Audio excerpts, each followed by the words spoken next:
In the spring of 193, the most powerful army unit in the Roman world dragged the empire's throne into a courtyard and sold it to the highest bidder.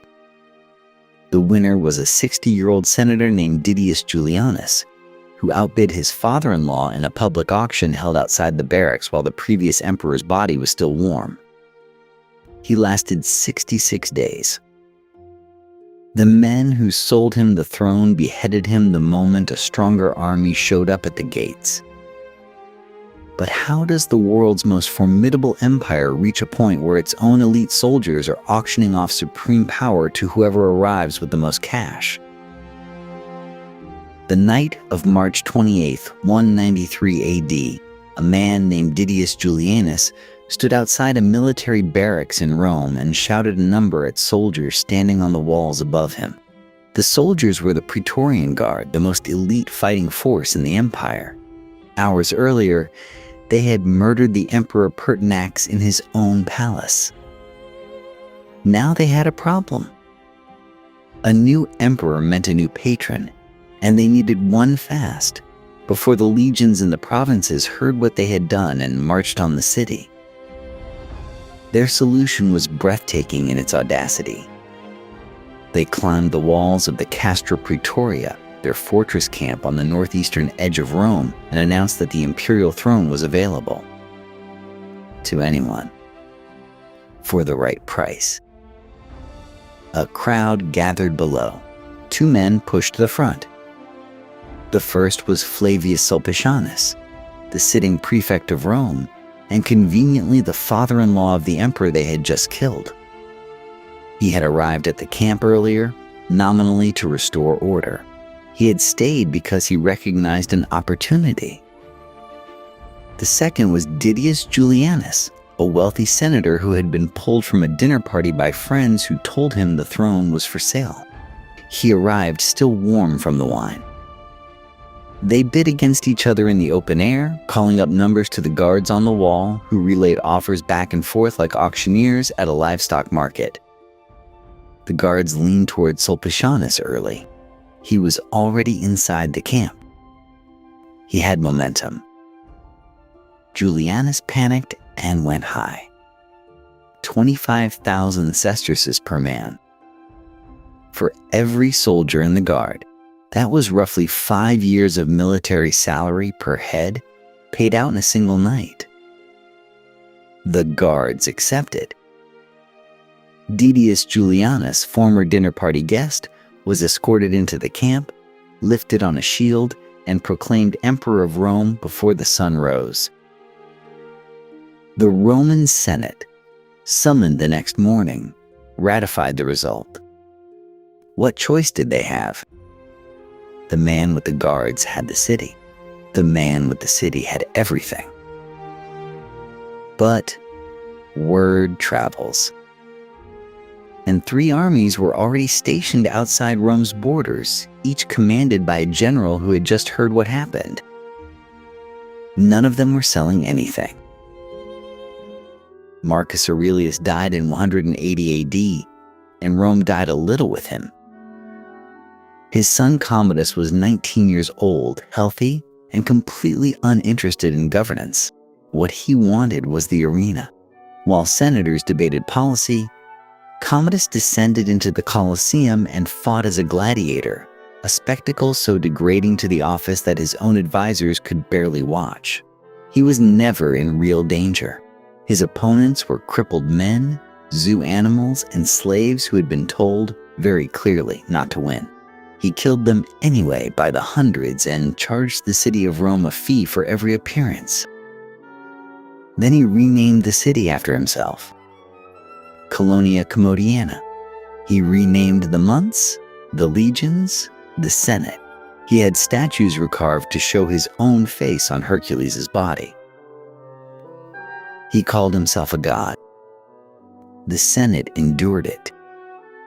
They had no army inside the city walls, and Commodus had the guard. What they did have were conspirators. Plots formed and were discovered. Commodus responded to each one with purges, executions, and lists, long lists of senators whose names appeared one morning in the hands of soldiers, Some men were killed for their wealth, some for a rumor, some for nothing documented at all. The Senate shrank and grew terrified and grew more dangerous for it. By December of 192, the conspirators closest to Commodus had decided they were already dead men. They were simply choosing when. His mistress Marcia slipped poison into his food on the night of December 31st. It should have ended there. It didn't. Commodus vomited most of it up, went pale, and began to recover. The conspirators had perhaps 1 hour before he woke, understood what had happened, and started making more lists. They sent in Narcissus, a wrestler who trained with the emperor daily and who understood, professionally, exactly how a human body stops working. Narcissus found Commodus in the bath and strangled him with his hands. The throne was empty, and the men who had just emptied it needed a replacement by morning. Pertinax was 66 years old when they came to him in the early hours of January 1st, 193. A soldier's son who had risen through every rank by competence rather than birth. A general. A senator. A man who had survived Commodus's purges by being, simply, too respected to easily kill. He accepted the throne because he believed it could be saved. What he did next was either courageous or suicidal, depending on how much faith you had in institutions. He auctioned off Commodus's treasures, the gold-threaded robes, the exotic animals, the gladiatorial props. All of it went to market to refill a treasury Commodus had nearly drained. He reinstated Senate authority. He slashed wasteful spending. He told the Praetorian Guard they would be paid fairly but not lavishly, and that they would be expected to behave like soldiers rather than warlords. The Guard had been the most powerful men in Rome for decades. They had killed emperors before. They had made them too. The idea that some 66-year-old reformer was going to discipline them like new recruits was not merely insulting. It was a threat they intended to answer. They gave him 87 days. On March 28th, roughly 300 guardsmen armed themselves and marched from the Praetorian barracks toward the imperial palace. No disguise, no pretense.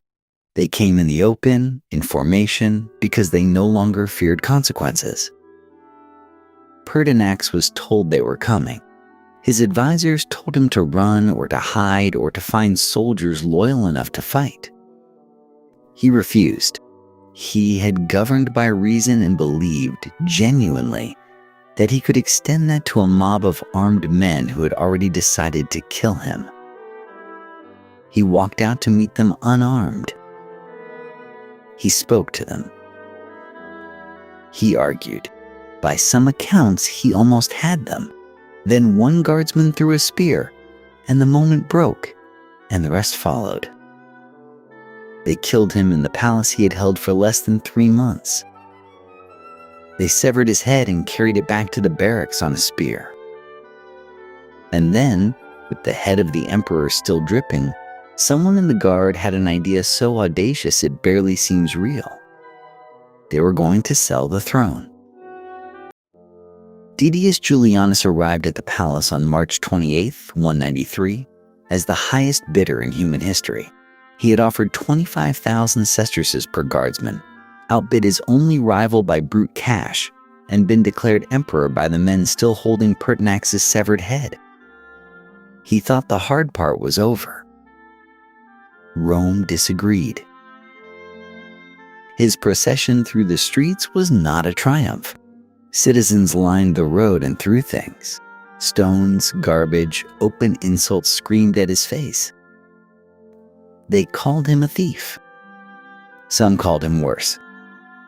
He was escorted to power by a wall of Praetorian shields, not because of foreign enemies, but because the city he had just purchased wanted him dead. He ate his first meal as emperor to the sound of rioting outside the walls. The Senate ratified him the next morning. They had no real choice, but they did it the way men sign documents at knifepoint, in formal silence, with contempt so visible it barely qualified as concealed. They had watched the guard auction the empire like a piece of furniture, and now they were required to bless it with legal language. Every senator in that chamber understood what this moment meant. The Principate, already badly wounded, had just been humiliated in public. The real danger was not in Rome. Word of what happened traveled fast along the imperial road system, the most efficient communication network in the ancient world. Within days, 3 men received the news in 3 separate corners of the empire, and each of them had the same thought. Septimius Severus commanded 16 legions on the Danube frontier in Pannonia. Pescennius Niger held Syria and the wealthy eastern provinces. Clodius Albinus governed Britain with 3 legions at his back. All 3 were serious men. All 3 commanded armies that dwarfed anything the Praetorian Guard could field. And all 3 understood immediately that Didius Julianus had not just bought a throne. He had demonstrated that the throne was buyable. If money could do it, steel could do it faster. Each general independently began making plans. Julianus had been emperor for less than a week. He had paid a fortune for a city that hated him, a senate that despised him, and a frontier now bristling with men who had decided he was simply the next obstacle. He had no idea how little time he had left. Pescennius Niger heard the news in Antioch, and the eastern crowd nearly carried him to the throne themselves. They flooded the streets, cheering his name before he had even made a formal declaration. He was popular, experienced, and controlled the richest provinces in the empire. On paper, he looked like the frontrunner. He moved slowly. That decision would cost him everything. In Britain, Clodius Albinus had 3 battle-hardened legions and the cold calculation of a man who had survived imperial politics long enough to know the rules. He declared. Then he waited to see which way the wind blew. Septimius Severus did not wait. Severus was in Carnuntum, on the Danube, when his officers confirmed what he already suspected. The throne was empty in any meaningful sense, occupied only by a man the city hated and a guard that had proven it could be bought. Severus moved within days of Pertinax's murder. His legions loved him. He had spent years making sure of that. What followed was one of the most brutal forced marches in Roman military history, roughly 800 miles, from the Danube to the gates of Rome in under 40 days. His soldiers were moving faster than the news of his coming. By the time Julianus understood the scale of what was descending on him, Severus was already in northern Italy. Julianus panicked in every direction at once. He hired gladiators to supplement his defenses, men trained to perform, not to fight a professional army. He ordered war elephants assembled, none of which were combat ready. He sent envoys to negotiate with Severus, who ignored them. He attempted to have Severus assassinated. The assassins defected. Then the Praetorian Guard, the same men who had sold him the throne for 25,000 sesterces each, informed him they would not march out to meet Severus in the field.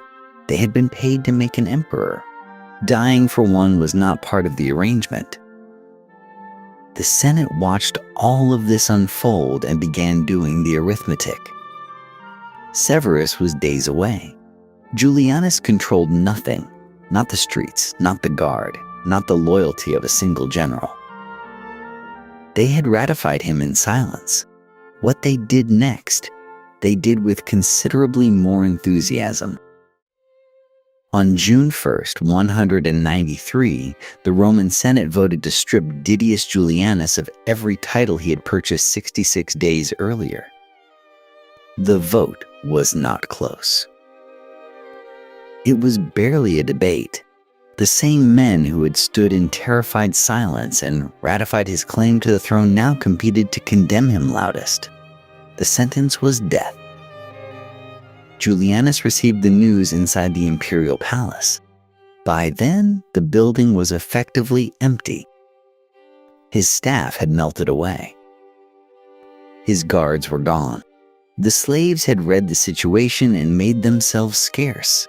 He walked the corridors alone, and what he said in those final hours was recorded and passed down, because it was the kind of thing people remember.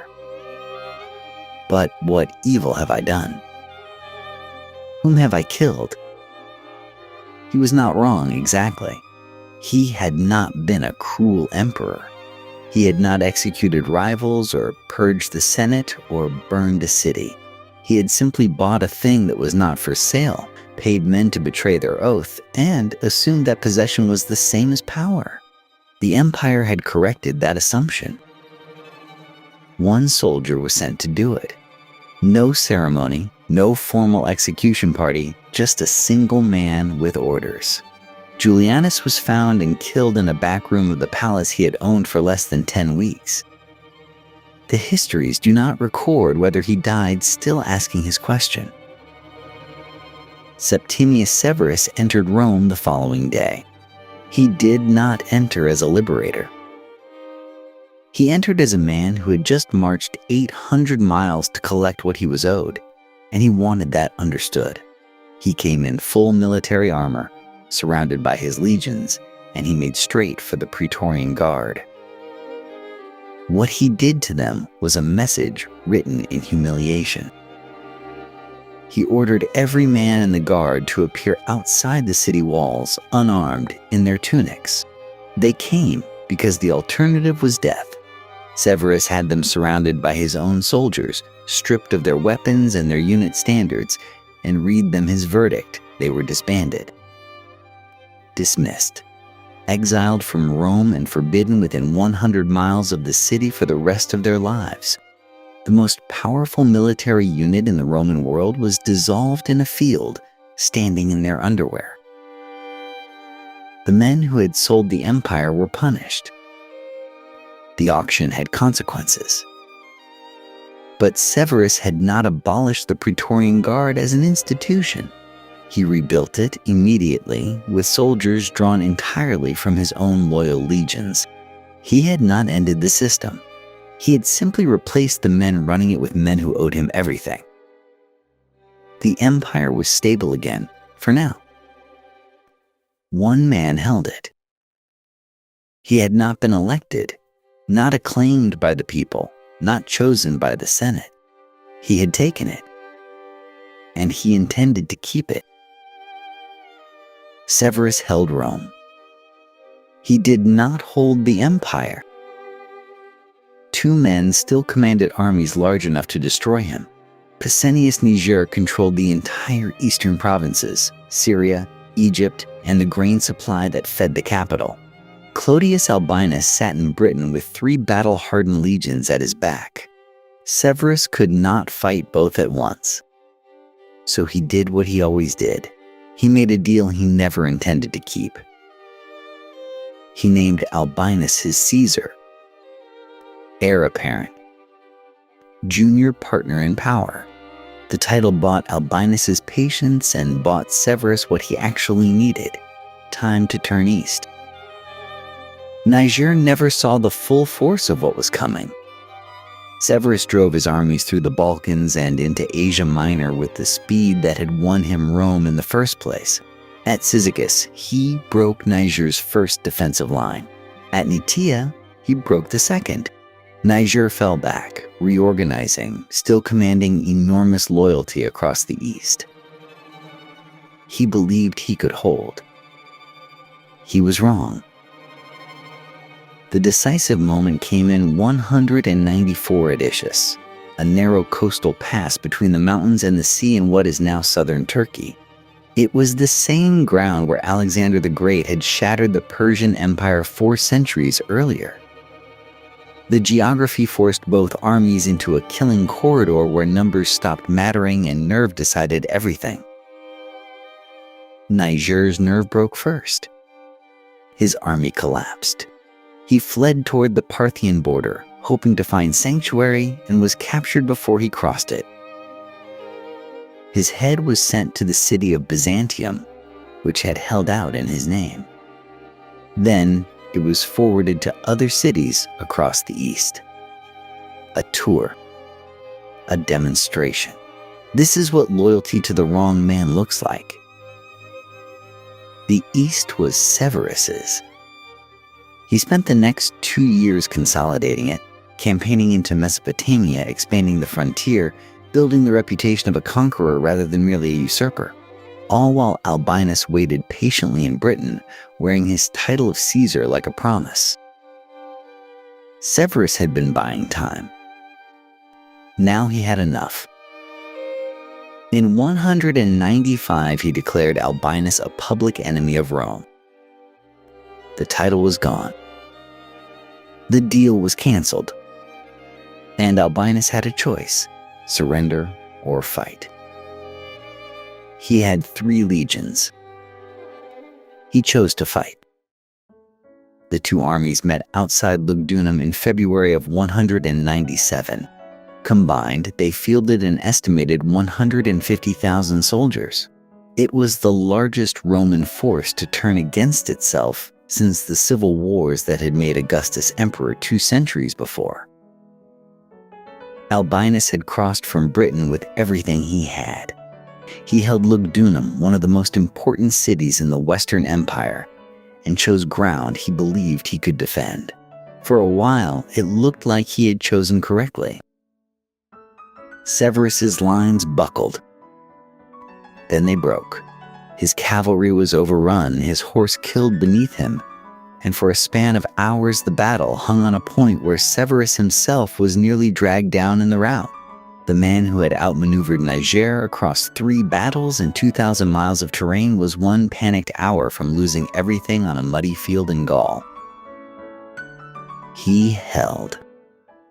His Praetorian prefect rallied fresh troops on the flank. The momentum shifted, and once Albinus's army began to fracture, it fell apart completely.